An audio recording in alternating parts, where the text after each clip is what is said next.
Hello simmers, welcome to the channel, welcome to this new flight simulator review, this time and for the first time on the channel, a Deimos plane. The business practices of this company really baffle me. What a waste of time to make exactly the same plane as DC designs, and this is the second time it happens. After the Su-27, now it's the F5. When there are so many other planes that deserve to fly in this simulation, personally I think this is a very poor use of resources. But let's move on. I come to this review with no preconception about the aircraft, and my aim is not to criticize Deimos. Knowing that the DC design F5 is coming out soon, I thought it would be the perfect opportunity to compare the two planes. I have decided to change a little bit the testing method, and I will now give ratings during the different chapter. For me, each chapter is as important as the next, each for different reasons, but it's the average of the chapter ratings combined with my overall feeling that will make up the final score. Let's kick off this Tiger test by Deimos.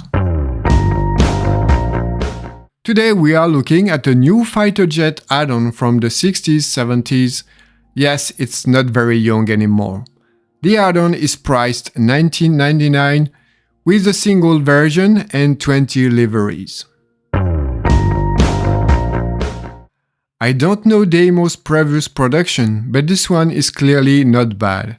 The entire exterior part is well done and fits into today's trends. No more, no less. With a nice worn effect and clean textures, as long as you don't stick your nose on them. As for the cockpit, we also enter a fairly nice environment, even if I found that there is a somewhat strange overall rendering coming from the cockpit, perhaps because of details that are not very well cared for. Let's say it fits well for an add-on in this price range. In terms of the 3D model, the number of polygons is not crazy and the curves have a bit of an age. Again, it's not a big deal, but to conclude this first chapter, I also note a very good rendering of the vapor effect when giving the aircraft a heavy load factor. Overall, the impression is correct regarding the graphic chapter, which is not necessarily the case for the sound chapter. I have the impression that Deimos F5 takes the sound of the default F18 engines, and if not, in any case, it's not great. However, after watching several F5 takeoff videos, it seems to me that it's a pretty quiet aircraft. So let's concede the point. Among the positive points of this chapter, I noted the sound of the canopy opening, which is really cool.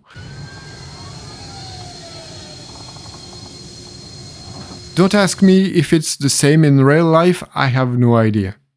The night cockpit lighting looks pretty good, and I have no complaints about the exterior lights. In the animation chapter, all are done with care. Even the ladder will nicely stow under the plane when disabled with the switch on the dashboard. I really like the addition of the animated pilot in the cockpit. It's something I would like to see in all add-ons, so for that, bravo. The parachute, which deserves to exist, unfortunately is not animated, but we know it's a limitation of Flight Simulator 2020. Maybe with Flight Simulator 2024, as we saw in the demonstration with the balloon fabric that deforms, it will bring a more realistic rendering to all of this. A bit of a shame that we cannot jettison the tanks. The buttons are here in the cockpit but have no effect. I would have liked to see the characteristic extension of the F5 front landing gear to facilitate takeoff, but unfortunately it was not added in this add-on. So I'm not an expert far from it, but I would say that the systems of this F5 are still quite basic. Just take a look at the checklist to see that there is very little action to take. And besides, there are many buttons in the cockpit that have no action. The HUD system has been modified. It seems to me for the sake of simplicity for Flight Simulator, but it does not match to the original. The autopilot works, but I haven't specifically explored all the possibilities offered by it. The canopy ejection lever is active, even if it's just a gadget, it works. This is always the most delicate part in a review. Before conducting a review, I always watch several videos about the aircraft to learn more about it. Here, without seeking the explanations of the engineers of the time, we easily see that this plane has a rather peculiar architecture. We can clearly see a big central cigar with two small wings on each side. I don't know about you, but it makes me think of a mosquito. Anyway, so I imagine that in reality this is an aircraft that is not easy to fly, even if its qualities in terms of maneuverability are unquestionable. To get back to our add-on, I found that the plane here is very easy to fly, very forgiving and very easy to land. Who will complain? Well, maybe the F5 enthusiast who would have wanted something more realistic or with a little more challenge. It's worth mentioning that strangely you can glide this plane for a very long time, which doesn't seem very realistic given its design. You can also go into a spin if you attempt a barrel roll at high speed. In the end, I would give a neutral score for this chapter while waiting to be able to compare it to the competition, but for me we are on a rather simplistic flight model.